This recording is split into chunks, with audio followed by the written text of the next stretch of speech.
হ্যাঁ, তো সেক্ষেত্রে উনি বলেছেন যে কলিতে ঈশ্বর দর্শন বা সমাধি এগুলো হয় না। ওনার জানা নেই, যেহেতু উনি নিজে পাননি। এবার একদম স্ট্রেটলি রেকর্ড হচ্ছে বলে বলছে, ঈশ্বর দর্শন বা হয় না, কলিতেই এগুলো হয় আর কি, বিশেষভাবে আর কি। এবার ওনার সম্পর্কে আমি যেহেতু নিজে অর্জন করতে পারিনি, তখন আমি কি করে বলবো?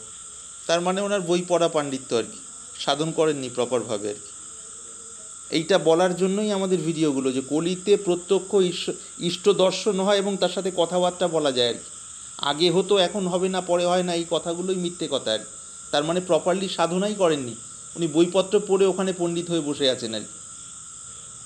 একদম অপ্রিয় সত্য কথা বলার জন্যই আমাদের ভিডিওগুলো আর কি।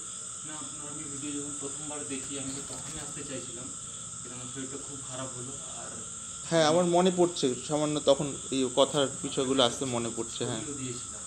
হ্যাঁ, শরীর খারাপ হলে আমি চলতে পারি না। সেই সময় হ্যাঁ বলা হয়েছিল, এবং নিজে আয়ুর্বেদের ওই ব্যাপারগুলো করে খানিক খানিক উপকার শুরু হয়েছিল, এই ব্যাপারটা মনে পড়ছে। আচ্ছা, এইখানে একদম পরিষ্কার পরিচ্ছন্ন ব্যাপার। মহাত্মা বলতে গেলে চুলদাড়ি বড় করলাম, গৈরিক পড়লাম, সাদা পড়লাম, পেছনে 2000 বা 10,000 বা 20,000 বা 50,000 শিষ্য।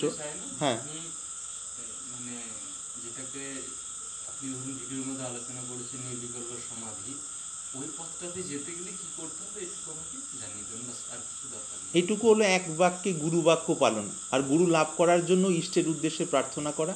যদি ইষ্টের প্রতি শ্রদ্ধা ভক্তি না থাকে, অন্তরাত্মার উদ্দেশ্যে প্রার্থনা করা, তাহলে ঠিক সেইভাবে যোগাযোগ হবে। নর্মালি নির্বিকল্প সমাধির দিকে যাওয়ার কোনো রাস্তা নেই, তার কারণ নির্বিকল্প সমাধির মধ্যেই আমরা সর্বদাই আছি।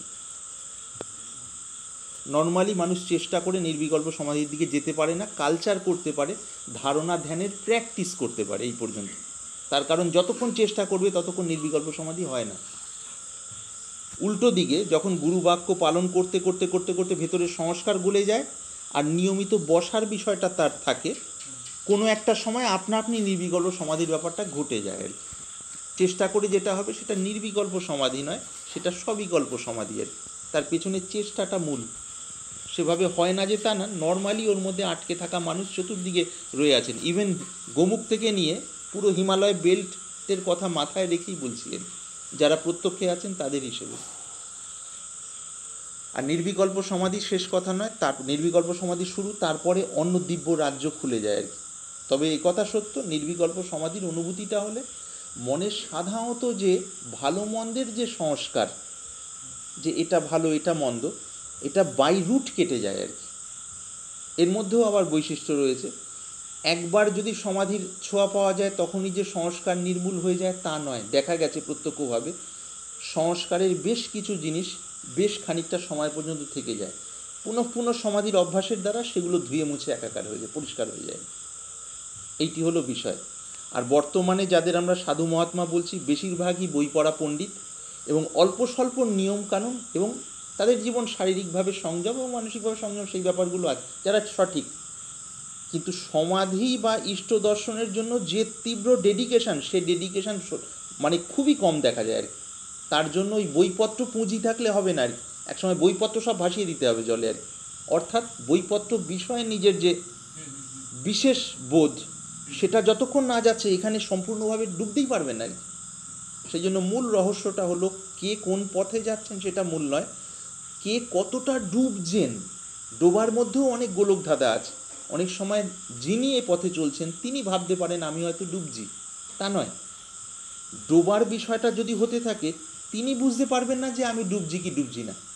গুরু যদি যথার্থ হন, যে কোনো প্রণালী, ভক্তিপথ দিয়ে, জ্ঞান পথ দিয়ে, যোগ পথ দিয়ে বা কর্মপথ দিয়ে, তার ভেতরে যদি সত্যের আলোর বিষয়টা ফোটে, তিনি দেখতে পারবেন যে এর ভেতরে সংস্কার গলার বিষয়টা কতটা হচ্ছে, বা সংস্কার মুক্তির বিষয়টা কতটা ঘটছে। যদি সত্যিই ঘটতে থাকে, তাহলে তখন ব্যক্তি ওই লোক দেখানো বিনয় বা স্থূল যে আমি একটা হনু, এই দুটোর মাঝামাঝি যে বর্ডার লাইন, সেইটা প্রথম নিজের ভেতরে আবিষ্কার করতে পারবে। অর্থাৎ আত্মার যেটা এই ক্ষেত্রে আর কি, জ্ঞানের পথ দিয়ে যদি ধরা যায়, নির্বিকারতা বা দ্বন্দ্বমুক্ততার যে স্বভাব, সেইটা তখন স্বাভাবিকভাবে ফুটে উঠবে আর কি। সেটা কিন্তু কোনোভাবে অনুকরণ করে বা প্র্যাকটিস করে সম্ভব নয় আর কি। একমাত্র নির্বিকল্প আত্মার সামান্য আভাস মাত্র যদি মনের মধ্যে সামান্য ফুটে ওঠে, তখনই মানুষ নির্বিকল্পের যে আবহাওয়াটা কি সেটা টের পাবে। মানুষ মানে মন আর কি।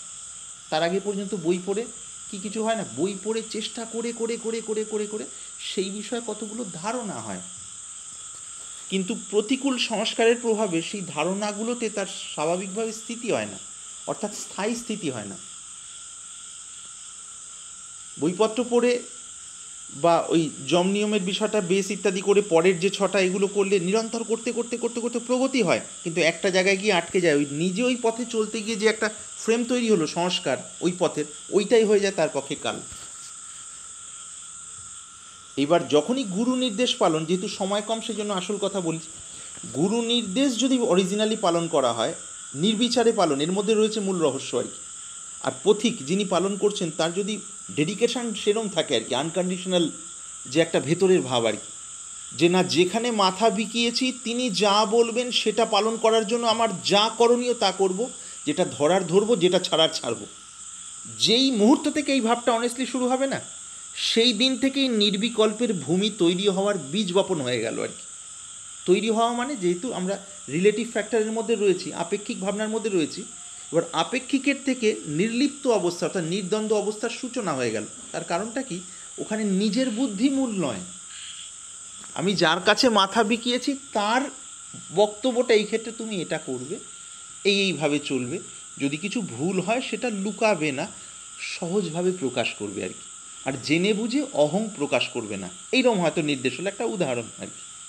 সেটা করতে করতে করতে করতে কী হচ্ছে ব্যাপারটা, মানে যৌক্তিকভাবে যতটা বলা যায় সেটা চেষ্টা, পুরনো যে সংস্কারটা আছে, সংস্কার মানে মানসিক ফ্রেম বা গঠন আর কি, সেটা ধীরে ধীরে ধীরে ধীরে ধীরে ধীরে ক্ষয় হচ্ছে আর কি। একটা ধারণা আর কি, শরীর মন বুদ্ধি এবং জগৎ নিয়ে তো নিজের বিষয়ে একটা ধারণা তৈরি হয় আমাদের সবার, এবং অন্যের বিষয়েও ধারণা তৈরি হয়।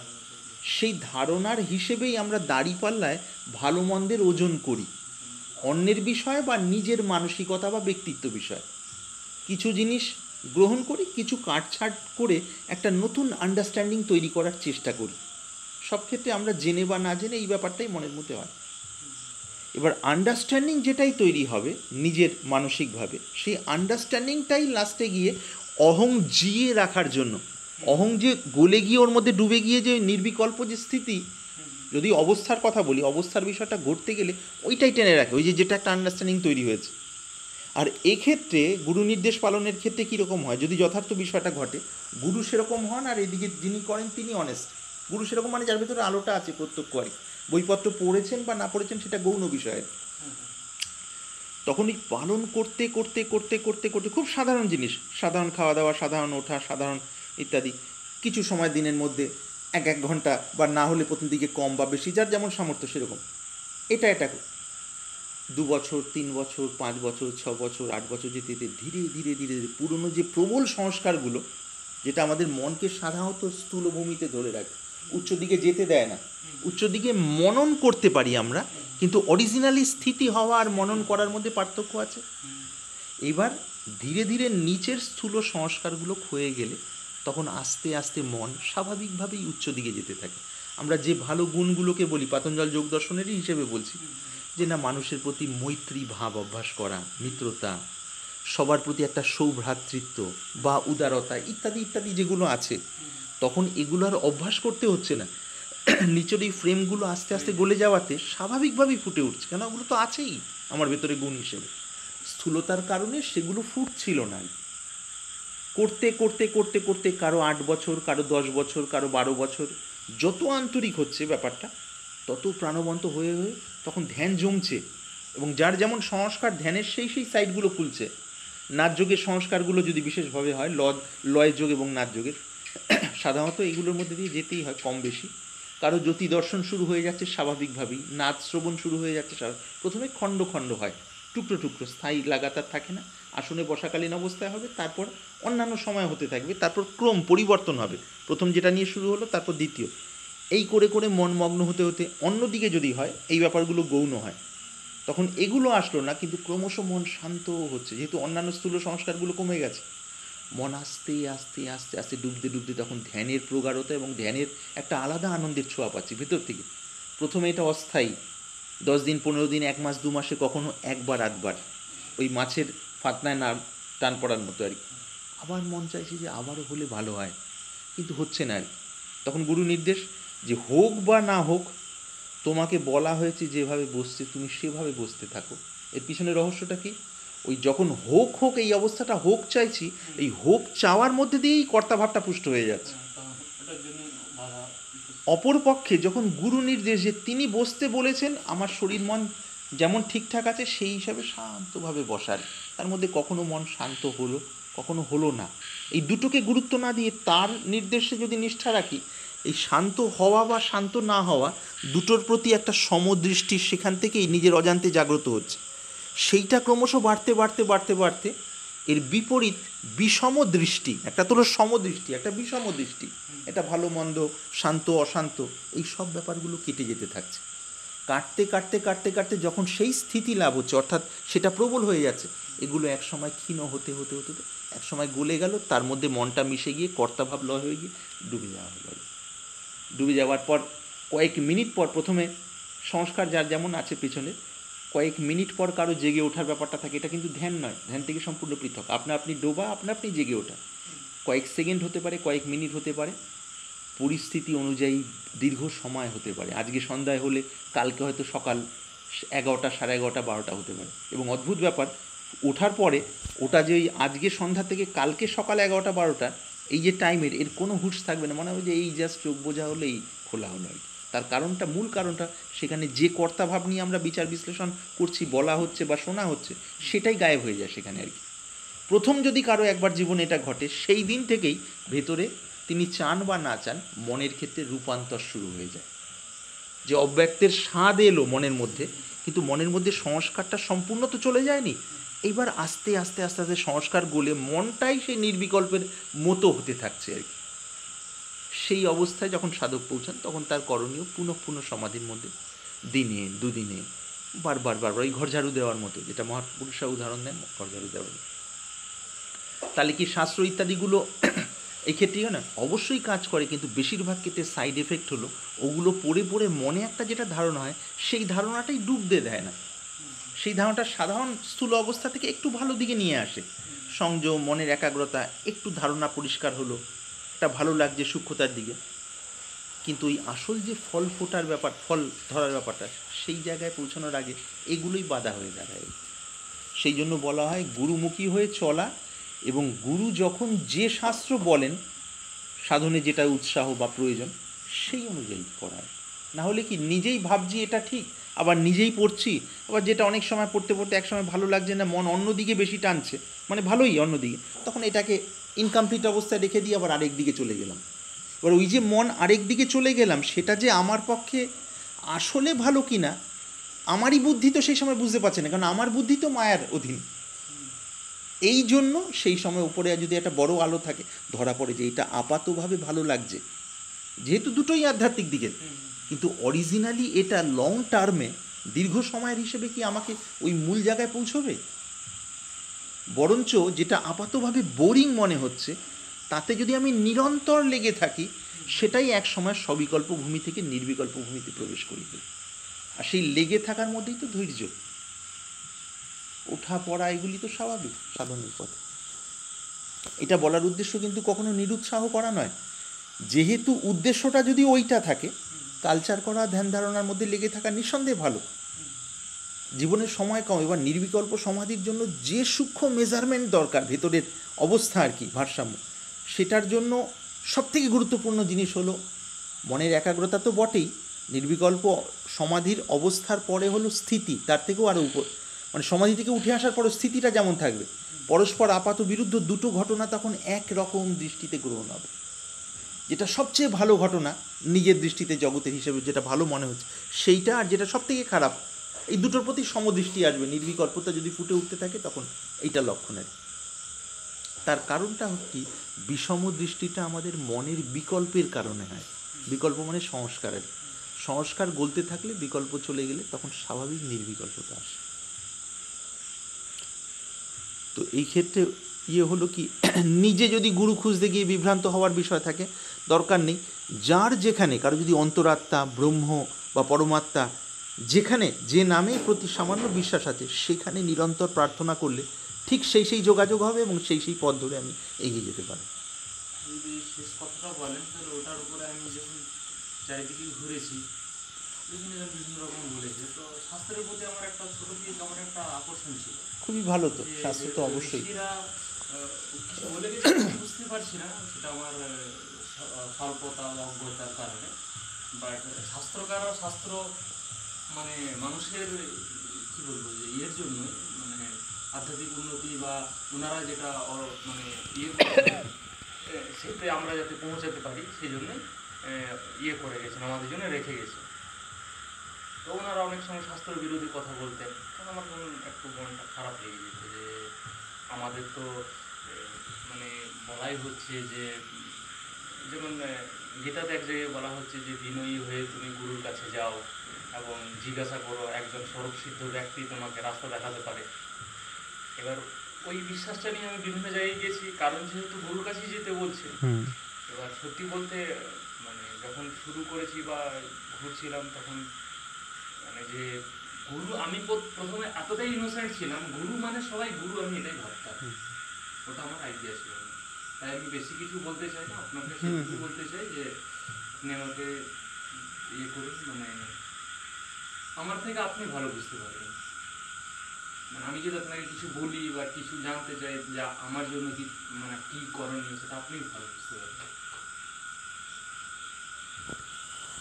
গীতায় কথাটা এরকম আছে, ওই প্রসঙ্গে আর কি, শ্লোকটা যেটুকু মনে পড়ছে। আচ্ছা, তদ বিদ্ধি প্রণিপাতেন পরিপ্রশ্নেন সেবয়া। হ্যাঁ, পরিপ্রশ্ন। সেবয়া তদ বিদ্ধি, সেই পরম তত্ত্ব জানার জন্য, তদ বিদ্ধি প্রণিপাতেন পরিপ্রশ্নেন সেবয়া, তত্ত্বদ্রষ্টা বা তত্ত্বদর্শীর নিকটে গিয়ে প্রণিপাত, প্রথমে প্রণাম, প্রণাম মানেই এখানে নিজের অহংটাকে আমি সেখানে সমর্পণ করার এটা বাচক বা প্রতীক আর কি, সেই ভাব। প্রণিপাতেন পরিপ্রশ্নেন সেবয়া, এবং সেবার দ্বারা, সেবা যতক্ষণ না হয় ততক্ষণ ভেতরের বিনয়ের ভাবটা আসে না। আমি একটা পাণ্ডিত্যপূর্ণভাবে উঁচু মাথা করে কোনো একটা জিনিস জাগতিকভাবে যেভাবে বিচার বিশ্লেষণ করে বুঝে নিই, এভাবেও বোধহয় বুঝে নেব, সেটা হবে বুদ্ধির খেলা, হৃদয়ের পরিবর্তন হবে না। সেই জন্য সেবার বিষয়টা খুব গুরুত্বপূর্ণ। সেবা মানে যে জাগতিকভাবে খাটিয়ে নেওয়া স্থূল উদ্দেশ্যে চাকরের মতো, সেটা নয়, সম্পূর্ণ বিপরীত। সেবার একটা আলাদা শুদ্ধ ভাব, আসলের কথা বলছি, সবেতেই তো নকল থাকে, সেই নকলের বিষয় বলে লাভ নেই, অপ্রয়োজনীয় চর্চা এখানে। তো সেটা একদমই ঠিক। আর এই ক্ষেত্রে বিষয়টা হলো, হ্যাঁ হ্যাঁ অবশ্যই বলা হোক। যে তারপর ওই গীতার 8 নম্বর চ্যাপ্টারে 4 নম্বর শ্লোকে বলা হলো যে ওম ইত্যক্ষরম ব্রহ্ম, ওটাকে স্মরণ করো। ঠিক আছে, তারপর শ্লোকটা আমার ঠিক মনে নেই, তার অর্থটা এরকম আমি যেটা পড়েছি সেটা যে যদি কেউ শরীর ত্যাগ করে তাহলে সে ওই আর কি যে চরম প্রাপ্তি সেটা হয়। আবার যোগ সূত্র বলা হলো যে ঈশ্বর প্রণিধান দ্বারা যোগ লাভ হয় এবং তুষ্য বাচক প্রণবহ তজ্জব তদর্থ ভাবনা। তো আমি কোনো কুল কিনারা খুঁজে পেতাম না। তো তখন দেখলাম উনি ওটাই যদি ঈশ্বরের বাচক হয় তাহলে ওনার কাছে আমি প্রার্থনা করতাম, ওনারই জপ করতাম, এবং করার ফলে আমি শারীরিক মানসিকভাবে অনেকটাই সুস্থ স্বাভাবিক, এবং জানি না কোন স্থিতিতে রয়েছি সেটা আপনি ভালো বুঝতে পারবেন, বাট আগের থেকে আমি অনেক ভালো স্থিতিতে আছি।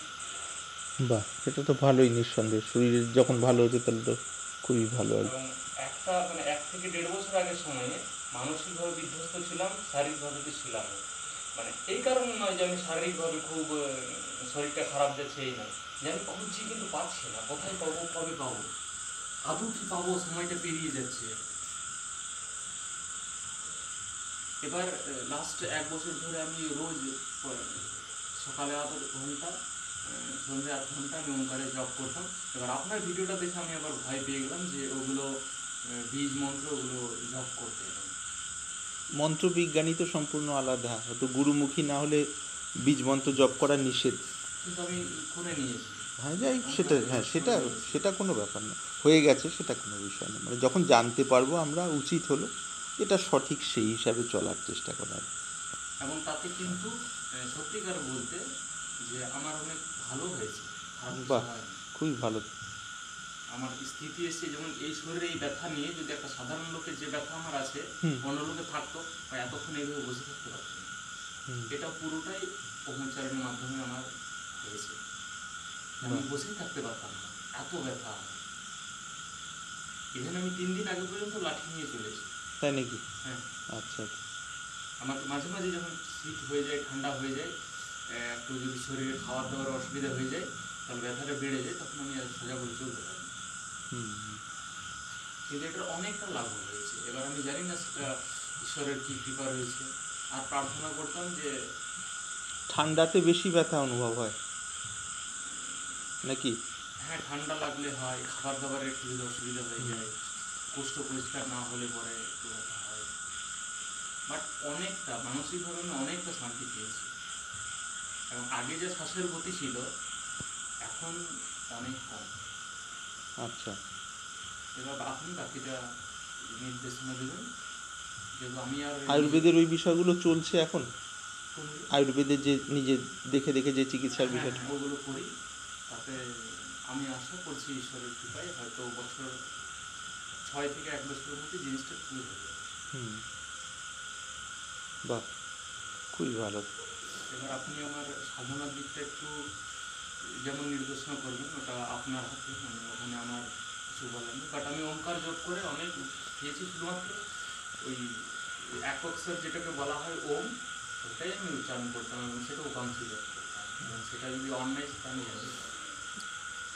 যাক, সেটা কোনো ইয়ে নেই। আর শাস্ত্রে কীরকম হয় এটা একটা তো এই উদ্দেশ্যে, যেটা আমরা উপকারের বিষয়টা সেটাই হয়েছে। যখনই এটা ঘন্টার পর ঘন্টার বছরের পর বছর হবে, যার ভেতরে যেই সংস্কারটা থাকে, যেটা দেখা গেছে প্রত্যক্ষ আর কি, মানে এখানে কোনো তর্কের দিকে যাচ্ছি না না, না, পুরনো পুরনো অভিজ্ঞতা যাদের জানি এবং যারা গুরুজনদের কাছ থেকে জেনেছি, বা অন্য রকমভাবে আর কি, যেটা বই পড়ার হিসেব নয় সেরকমভাবে, তো সেখানে দেখা গেছে যার সংস্কার যেরকম ধরনের, সেই সংস্কারটা সাময়িকভাবে প্রবল হয়ে যায়। ধরে নিলাম কামের সংস্কার, ওঙ্কার প্রবলভাবে জপ করতে করতে একটা সময় হঠাৎ কামের সংস্কার প্রবল হয়ে গিয়ে একটা রেঞ্জ পর্যন্ত থেকে তারপর আস্তে আস্তে আস্তে আস্তে আস্তে আস্তে আস্তে শেষ হয়ে যায়। ওই মন্ত্রের প্রভাবই হলো এটা আর কি। কিন্তু মজার ব্যাপার, যে সময়টায় কামের প্রবল সংস্কার বা ক্রোধের প্রবল সংস্কার উঠল, সেই সময়কালটা অনুযায়ী কাম সংক্রান্ত বিভিন্ন বিষয়ের মধ্যে তখন জড়িয়ে পড়তে পারি সামাজিক দৃষ্টিতে, যেহেতু সমাজে তো সাধারণ মানুষের রিলেটিভ ফ্যাক্টর, মানে চিন্তাভাবনা ওই ওই হিসাবে, তো তখন সেটা সামাজিকভাবে হয়তো ভালো হিসেবে ধরা হবে না। কিন্তু যদি আমার ক্ষেত্রে বলেন, যদি মানে যেটা আমি অনুভব করেছি। আমি কিন্তু কয়েক ঘন্টার হিসেব বলছি, কয়েক ঘন্টা বছরের পর বছর। ও, হ্যাঁ, মানে দিনের বেলা হয়তো 3 ঘন্টা, বিকেলবেলা 3 ঘন্টা, না, সেই আমি রকম খুব বেশি হিসেবে। বুঝতে পারতাম না, ওই জন্য বেশি করতাম না। সকালে 8 ঘন্টা, সন্ধ্যায় 8 ঘন্টা, কখনো এমনও হয়েছে যে হয়তো সকালটাতে হয়নি, একটু দেরি করে হয়েছে, বাট উপকার হয়েছে। এবার খুবই ভালো। এই ক্ষেত্রে শাস্ত্রেরই বক্তব্য, শাস্ত্রের কথা যেহেতু হচ্ছে, শাস্ত্রেরই নির্দেশ হলো এইটা, যখন আমরা যেখান থেকে যা উপকার পাই খুবই ভালো, যখন বুঝতে পারি যে এইটা সঠিক নয়, হ্যাঁ, আর তার সঙ্গে সঙ্গে সঠিকটা জানতে পারি, তখন সঠিক ধরে চললে ভালো হয়। পুরোনো সময় হ্যাঁ। যেটা ত্রুটি, ওগুলো তো আমরা সবাই যাওয়ার পথে বহু ত্রুটি বিচ্যুতির মধ্যে দিয়ে যাই, সেটা নিয়ে কোনো এবং বিষয় নেই। আমি এর আগে 2জন গুরুর কাছে দীক্ষাও নিয়েছি। আচ্ছা আচ্ছা, বেশ। একদম সত্যিটাই বলে দিচ্ছি, একজন অবশ্যই। একজন মন্ত্র দিয়েছিলেন। হুম ওনার মন্ত্র জপ করতে করতে করতে 8 অক্ষরের মন্ত্র ছিল, আমার এখন মুখস্থ নেই। হুম, মন্ত্র বলার দরকার নেই। হ্যাঁ, এবং তাতে আমার নিজের মনে আছে মন্ত্রটা, না মনে নেই? ভুলে গেছিলাম। ভুলে গেছে, আচ্ছা ঠিক আছে। তারপরে? তো তাতে আমার ব্যথা এত বেড়ে গেছে, আর আমি ওনার কাছে যাচ্ছি, দেখুন মন্ত্রটা যত আমি জপ করছি আমার ব্যথা প্রচণ্ড বেড়ে যাচ্ছে, বসে থাকতে পারছি না। আমি তখন ওই মন্ত্র 1 ঘন্টা থেকে 8 ঘন্টা পর্যন্ত জপ করেছি। এবং উনি খুব জোর করতেন, না তুমি করছো না, তুমি করছো না, তাই হচ্ছে না। এবার আমি করছি, তাও যদি আপনি বলেন যে আমি করছি না, তাহলে এটা আমার অন্তরে কেমন আঘাত। কোন কোন ধারার, সেটা কি বলা যায়? উনি নাম উল্লেখ না করে কোন ধারার বা? মাতৃ সাধক, আর আচ্ছা, ওনারা বলতেন যে ওনাদের আদি গুরু হচ্ছেন বাবা লোক। বাবা লোকনাথ।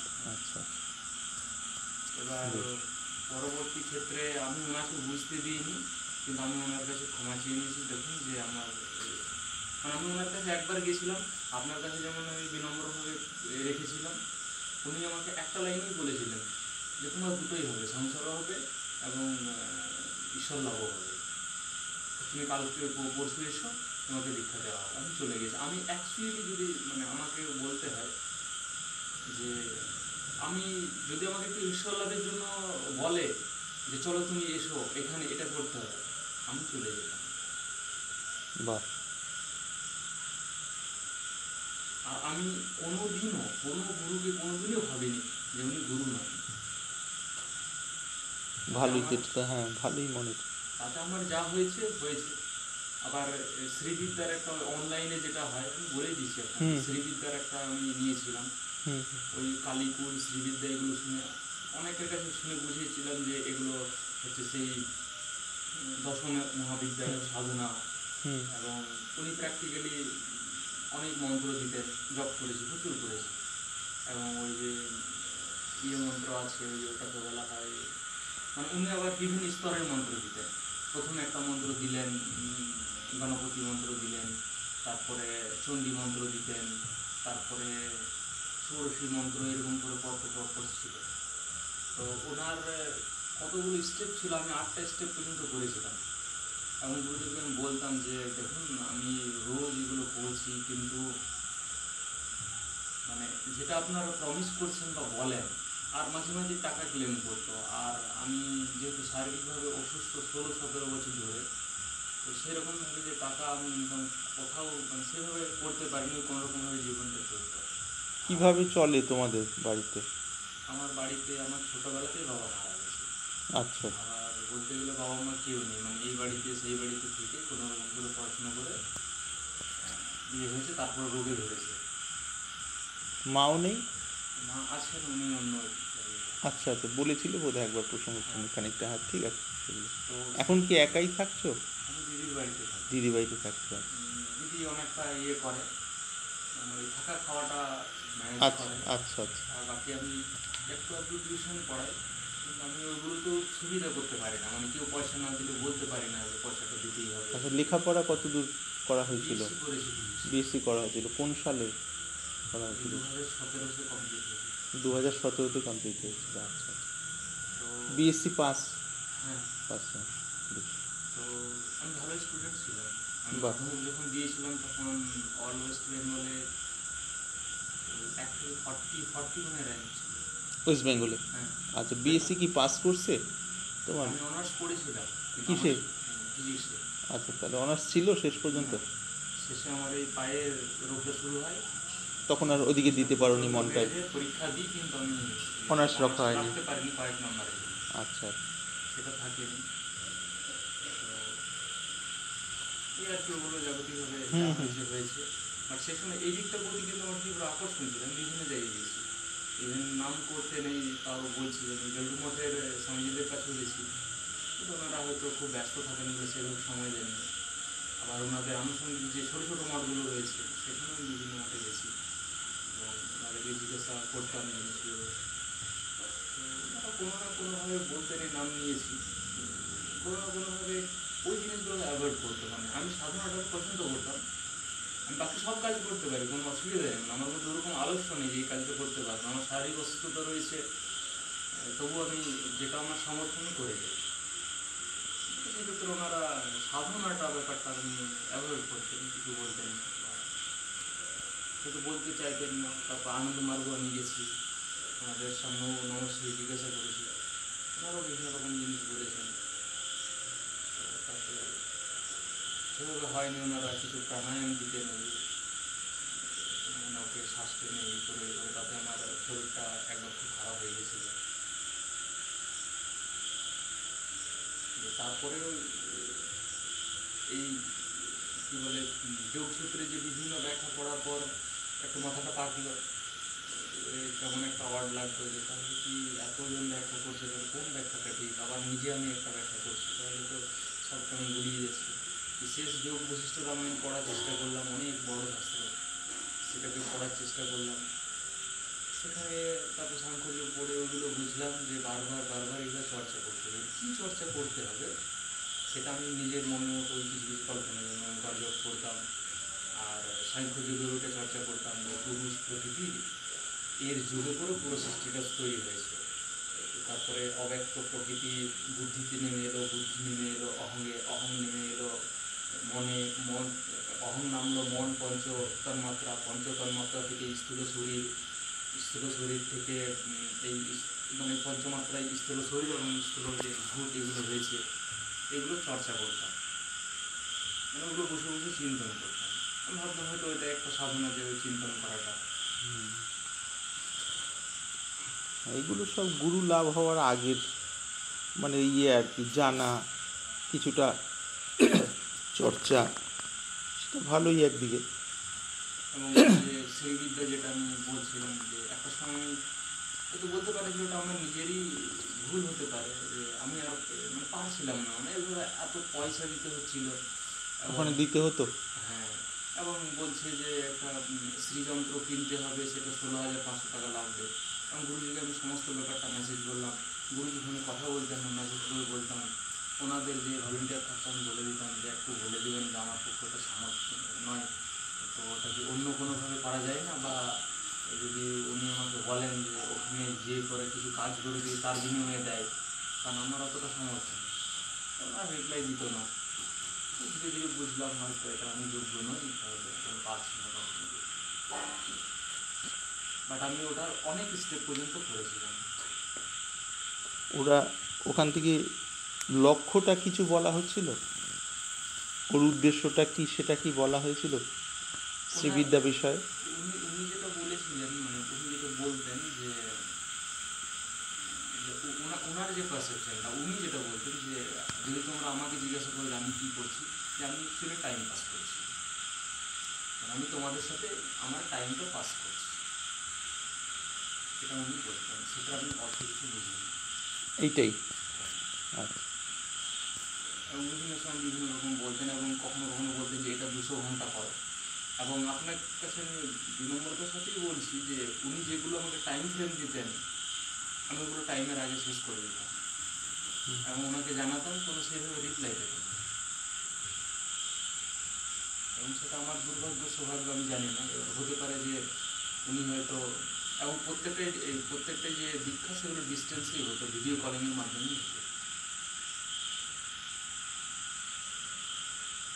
মানে পুরো জিনিসটা আপনাকে বলা উচিত আর কি, যে আমি কী করেছি না করেছি, ওই জন্য বলি। বটেই, অবশ্যই। এবং ওনারা নমস্কার, ওনারা হয়তো আমি যোগ্য না সেটা আমি বারবার নিজেকে বোঝাই, যে হয়তো আমার সময় হয়নি, আমার সময় হয়নি।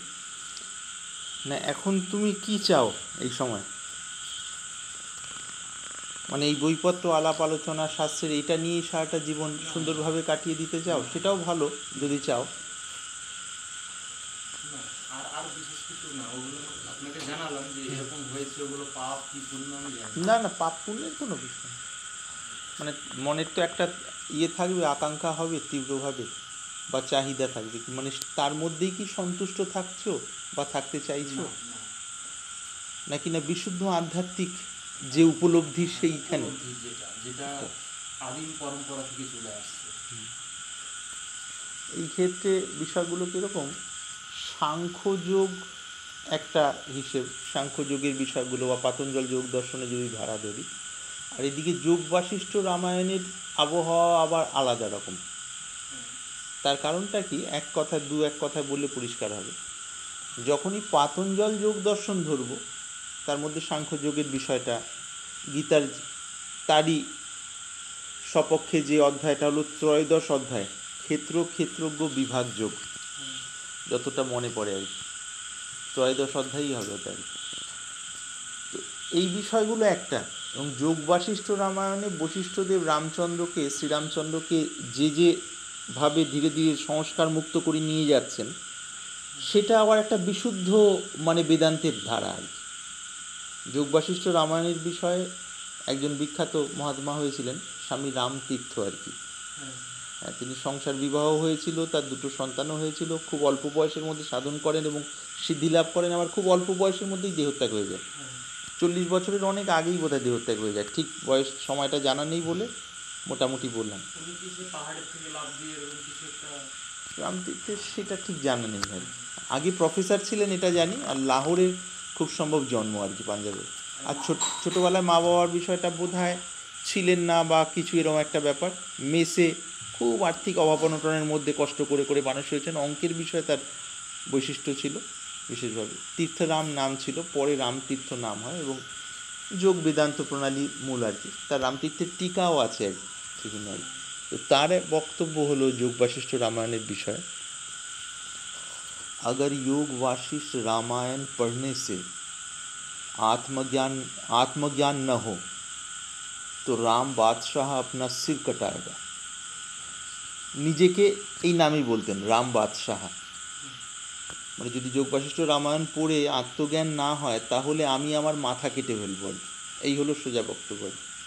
এটা কখন উপলব্ধির পরে বলছেন আর কি, সাধন পথে আছেন তখন নয়। তো যোগ বাশিষ্ঠ রামায়ণে যদি কারো নিষ্ঠা থাকে তাহলে দুনিয়া ভুলে গিয়ে কেবল সৎসঙ্গ আর কিভাবে মন নির্বিকল্প হয়ে যাবে, মন সংস্কার থেকে মুক্ত হবে, সেটাই নিয়ে চলে যাবে নির্বিকল্প স্থিতিতে। নির্বিকল্প সমাধি যে একটা অবস্থা, তখন বাহ্য জ্ঞান থাকছে না, সেই সমাধি থেকে উঠে আসার পর যে নির্বিকল্প স্থিতি, সাধারণভাবে বুঝতে সুবিধা হয় নির্বিকল্প স্থিতি কি, যখন ভালো এবং মন্দের যে এই যে বিভাজন রেখাটা যে রয়েছে না, উচিত অনুচিত ভালো মন্দ, এইটা তার ওই মনের সেই গ্রন্থিটা কেটে যায় আর কি ভেতর থেকে। সেটা কেটে গেলেই তখন মন স্বাভাবিকভাবে স্থির আর কি। চেষ্টা করে একাগ্র করে সব থেকে গুটিয়ে নিয়ে একটা স্থিরতা, আরেকটা হলো মনের বন্ধন কেটে যাওয়ার ফলে, ভ্রান্তি কেটে যাওয়ার ফলে স্বাভাবিকভাবে ব্রাহ্মী স্থিতি আর কি। এই যে কথাটা বলা হচ্ছে স্বাভাবিকভাবে ব্রাহ্মী স্থিতি, এই কথাটা নিয়ে বহু ব্যবসা চলছে বিভিন্ন জায়গায় আর কি। ওই যে অনেক সময় করে না, যে যেদিকে যেতে পারছেন এখন, খুব যেটা সহজ শুনতে বলতে, সেই কথাটা নিয়ে এবার হয়তো বিভিন্ন জায়গায় বিভিন্ন প্যাকেজ তৈরি হয়েছে, বহু বর্ণনা। আচ্ছা না, স্বাভাবিকভাবে তো ব্রাহ্মী স্থিতি, তাহলে সহজ সমাধির বিষয়টাই ভালো, আর ধারণা ধ্যানের দরকার নেই। তাহলে কি ওটা আত্মপ্রবঞ্চনা হচ্ছে? এখানে অরিজিনালের কথা বলা হচ্ছে, স্বাভাবিকভাবে স্থিতি হলেই পরমানন্দের অনুভূতি আসবে ভিতরে। কেন রাগ দেশ থেকে মনটা মুক্ত হয়ে যাচ্ছে স্বাভাবিকভাবে। প্রারব্ধের কারণে কদাচিৎ যদি কোনো সংস্কার এসে ধাক্কা দিল আবার চলে গেল, সেটা আলাদা ব্যাপার, সেটা যতক্ষণ শরীর আছে ততদিন থাকবে আর কি। তার কারণে শরীরের কাজটাই সেটা আর কি। শরীররূপী যন্ত্রের কাজই হলো এটা, যে সংস্কার বহন করে বেড়ানো আর কি। সম্পূর্ণ সংস্কার যেই মুহূর্তে শেষ হয়ে যাবে তখন শরীর চলে যাবে। বিশুদ্ধ দিব্য আত্মজ্ঞান বা ব্রহ্মজ্ঞান লাভ আর শরীর চলে যাওয়া, এই দুটো কিন্তু এক নয়। বিশুদ্ধ আত্মজ্ঞান লাভ হলো এইবার সংস্কার গলা শুরু হয়ে গেছে। সংস্কার মন বুদ্ধি তার থেকে আলাদা যে পৃথক স্বরূপ, সম্পূর্ণ এ থেকে পৃথক চিন্ময় মুক্ত স্বরূপ, সেটা আমি, সেই বিষয়ে তার নিষ্ঠা হয়েছে ভেতরে আর কি। চেষ্টা করে নয় কিন্তু, উপলব্ধির কারণে আর কি। এইবার যত যত জীবন যাচ্ছে, 10 বছর 15 বছর 20 বছর, তত তত মানসিক সংস্কারগুলো আস্তে আস্তে আস্তে আস্তে এই জ্ঞানের আলোর প্রভাবে শেষ হয়ে যাচ্ছে। হতে হতে হতে হতে লাস্টে গিয়ে এক আধটা সংস্কার শরীরের থেকে যায়, যেটা শরীরকে টিকিয়ে রাখে। শরীররূপী যন্ত্রটার তো একটা ফোর্স দরকার। এবার সংস্কারগুলো হলো কতগুলো ফোর্স আর কি। অহংটা মূল ফোর্স, তার সাথে ওগুলো পেছনের আরও ফুয়েল আর কি, বা সাপোর্টিভ আর কি, সহায়ক। সম্পূর্ণ সংস্কার যেই মুহূর্তে চলে গেল, সেই মুহূর্তে তাপ করে শরীর শেষ হয়ে যাবে। অর্থাৎ শরীর যে কারণে এদিকে যে প্রারব্ধ ভোগের জন্য এসেছিল, সেই সময়কালটা পুরো হয়ে গেছে। এবার বিশুদ্ধ আত্মজ্ঞান বা ব্রহ্মজ্ঞানের সাথে শরীর যাওয়ার সম্বন্ধটা অবিচ্ছেদ্য নয়। সংস্কার সম্পূর্ণ গলে গেলে তখন শরীর চলে যাবে, শরীর থাকে না। তো এখানে বক্তব্যটা হলো কি, পাতঞ্জল যোগ দর্শনে যম নিয়মকে ভিত্তি করে ধারণা ধ্যানের যে অভ্যাস, ধীরে ধীরে মনকে একাগ্র করা এবং সেইভাবে চলা, সেটা একটা দিক, সম্পূর্ণ নিজস্ব শৈলী এবং নিজের জায়গায় অতি উত্তম। আবার এটাকে যদি পাশে রেখে যোগ বাশিষ্ঠের দিকে যাই, যোগ বাশিষ্ঠ গুরুমুখে তত্ত্বকথা শোনা, আর সেটা ওই যে শ্রবণ মনন নিদিধ্যাসন, যে সেই প্রণালীতে যাচ্ছে। কিন্তু এখানে ধারণা ধ্যানের ওই রকম নয়, টাইপটা একটু আলাদা। এর যদি আরও বেস যাই, আরও গোড়ায় যাই, সেটা হলো ওই 6টি জিনিস, ষট সম্পত্তি যেটাকে বলা হচ্ছে: সম, দম, উপরতি, তিতিক্ষা, শ্রদ্ধা, সমাধান। একদম বেদান্তের শব্দ। সম তালিবসম, অসম মানে অন্তর ইন্দ্রিয়ের নিরোধ। সম অর্থাৎ মনের সংযম, এইটা সাধারণভাবে আমরা এটা বুঝতে পারি। দম মানে বহির ইন্দ্রিয়ের নিরোধ, বহির ইন্দ্রিয়কে আস্তে আস্তে আস্তে আস্তে ভেতর। সমদম, উপরতি অন্যান্য জায়গা থেকে মনকে উপরাম অর্থাৎ গুটিয়ে নিয়ে ওই মূলের দিকে লাগানো, যার যেটা সাধন বস্তু সেদিকে। সমদম উপরতি তিতিক্ষা, এই পথে চলতে গেলে শারীরিক এবং মানসিক যত রকম কষ্ট আমাদের মানে সম্মুখীন হতে হয় কষ্টের, সেগুলোকে সহ্য করে মনের সমতা বজায় রেখে যে চলা, এটাই হলো তিতিক্ষা। সমদম উপরতি তিতিক্ষা। শ্রদ্ধা, শ্রদ্ধা বিষয়ে শাস্ত্রে বলা হয়েছে গুরু এবং বেদান্ত বাক্যে যে বিশ্বাস বা আস্থা ভরসা, এটাই হলো শ্রদ্ধা আর কি। শ্রদ্ধার সংজ্ঞা সহজভাবে এটাই বলা। শেষে হলো সমাধান। সমাধান মানে এই যে ভেতরে যে একটা কিন্তু উঠেছে না, কিন্তু, কিন্তু মানে সংশয় আর কি, সোজা কথায় কিন্তু বলি যে এটা এরকম কেন, এটা এরকম না হয়ে ওরকম হলো না কেন, ঘটনাটা এরকম ঘটলো কেন, এরকম না ঘটে এরকম হলে ভালো হতো। সব ক্ষেত্রেই দেখবে কিন্তু রয়েছে, অর্থাৎ সংশয় জগতের বিষয়ে, এমনকি নিজের মনের বিষয়েও। এই সংশয়টা দাঁড়িয়ে আছে ইগনোরেন্সের উপরে, অজ্ঞানের উপরে। অজ্ঞানটা কি? অজ্ঞানটা হলো আমি শরীর মন বুদ্ধিযুক্ত একটা জীব, বা এই কাঠামোটাই আমি। এর পিছনে যে আমার একটা চিন্ময় স্বরূপ রয়েছে, সেই বিষয়ে প্রত্যক্ষ কোনো অভিজ্ঞতা মানে সামান্য